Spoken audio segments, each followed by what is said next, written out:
Nestled at the base of Mauna Kea is a quaint and charming town called Hilo. And here on the big island of Hawaii, this beautiful town is embraced by the Hilo Bay and surrounded by Hawaii's most beautiful nature. Old buildings greet you like old friends. When you walk by, it's like a stroll through history. New Hope Christian Fellowship began right here in 1984, and it all began with a love for people. Check this out. Hey, Glenn. 10 awesome She calls sister, Michael. Give Dan one back. So Pastor Wayne, it's been 20 years now. You've been in Hawaii. Take us back to the beginning and tell us, how did this whole thing begin? Well, actually, I was overseeing Hawaii from the Northwest where I was living at the time, and because I'm from Hawaii, they figured they'd make me a young overseer, and I was only 30 years old, and the pastor was resigning from this little church. Our regular pastor had fallen ill, and the church was running really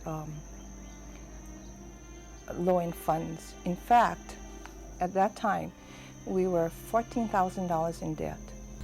I came here to Hilo to collect all of the bank records and shut everything down, and then we would pay off the debts. Our council met, and we had to make this decision whether we would close down the ministry. And so there was about 5 of us on the council, and we decided that we would pray and fast and then come back in a week and see what God would be speaking to all of us. And the Lord told each of us separately that we were to keep this ministry alive and that He, God, would raise it up.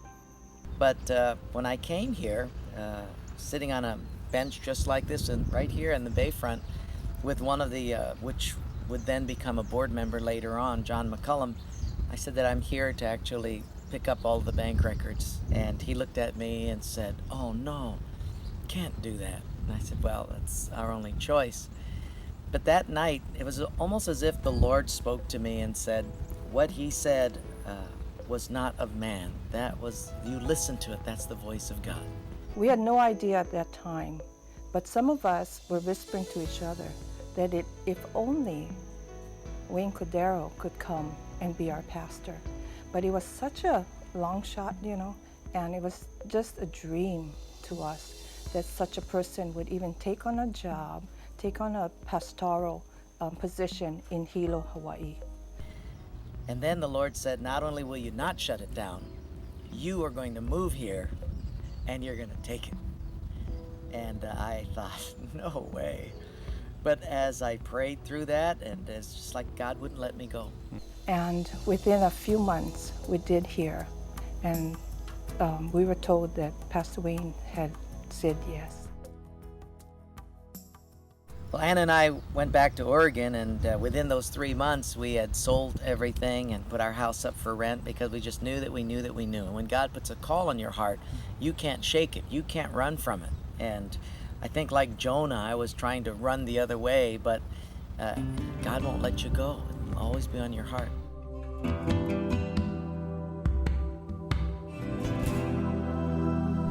Now, considering what you were left with from this former church, and you didn't really have much. When we came here to Hilo, we didn't have anything. Didn't have a building, a place to meet. On Sunday, we weren't filled up with volunteers at that time. So Pastor Wayne would first of all direct traffic in the morning. I remember greeting people in the parking lot, helping them park. Then he would run inside and he would pick up his guitar, at the same time greeting people. Then I'd run up and play guitar and lead worship. Then he'd put the guitar down, take the offering. And then speak, run to the back, tell people thank you for coming, and then run back into to my bedroom, put another piece of paper in the typewriter and think up another bulletin, announcement for the next week. And he set the pace for us. We saw what needed to be done, and we just jumped in, and pretty soon we were Sunday school teachers, we were, taking up the offering, and he set the pace by example, and we just followed. Wow.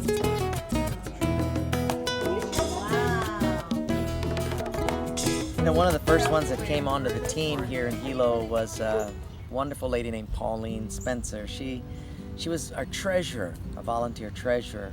And I remember every Monday after we would have services, because we were so poor, the church didn't have any money, she would collect the offering, deposit it, and then I would go down and we'd meet at this little breakfast place called Paramount Grill. And we would sit there drinking coffee and we would go over the finances. And she'd put out the books and we'll see if we can continue another week.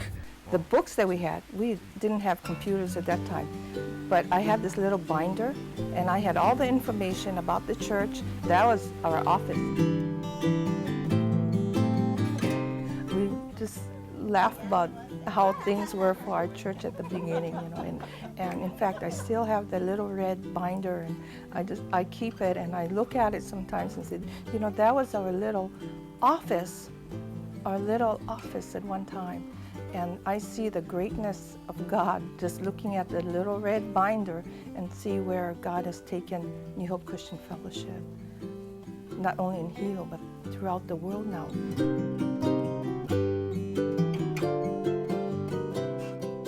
Tell us about the different locations that you had to move to. Well, at first we started in a restaurant right here in Hilo, and an upstairs restaurant. Quickly moved out of that and we moved into a Seventh-day Adventist church for a little while, and then we went to the Hilo Women's Club. That was our first sort of stable area that held about 80 people, and that's where it all began. And the church grew quickly. We quickly went from 50 to pretty soon 200, and we're just stuffing that women's club. And it grew to the point where the parking lot would fill, and then we would have to park along the streets, and I think New Hope's always had a parking problem. We'd have a service, and Pastor Wayne would be preaching, and the cars were all over the place. They started to park along a major roadway, which was nearby, which was illegal. And but they thought Sunday, you know, Hilo said no problem. Well, we started getting so many cars that the police would come by and get a little concerned. And a policeman would come in and just say, "Excuse me." Excuse me, all of you parked out illegally out front. You gotta move your cars. And Pastor Wayne would say, "Let's take a break here," in the middle of the sermon, and they would all, the people would get up, you know, go move their cars. And we'd come back in and start going again. This is all new for the people in Hilo to have a church that was growing so fast, you know, and pretty soon the name New Hope Christian Fellowship was all around Hilo.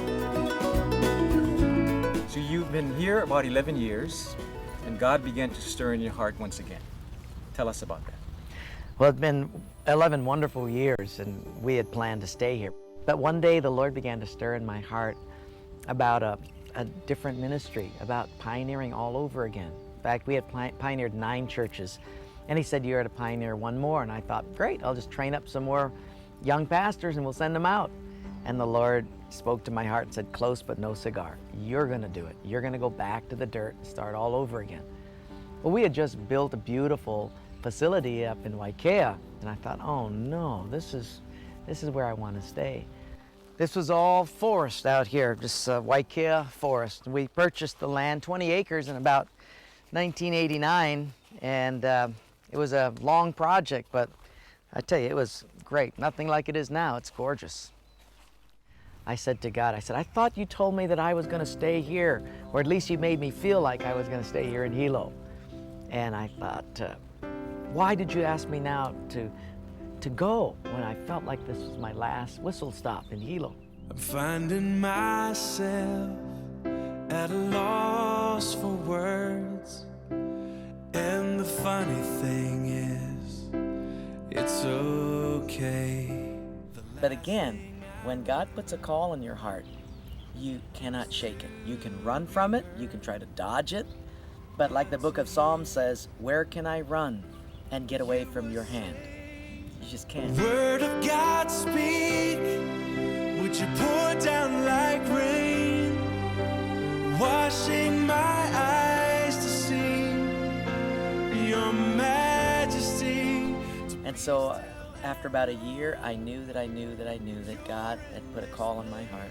And you know, even though there were a lot of tears when we left, I'm so glad our hearts were here for 11 years, and still is. I mean, we have a wonderful relationship with the people here. It's just like God simply enlarged the ministry, didn't really move it.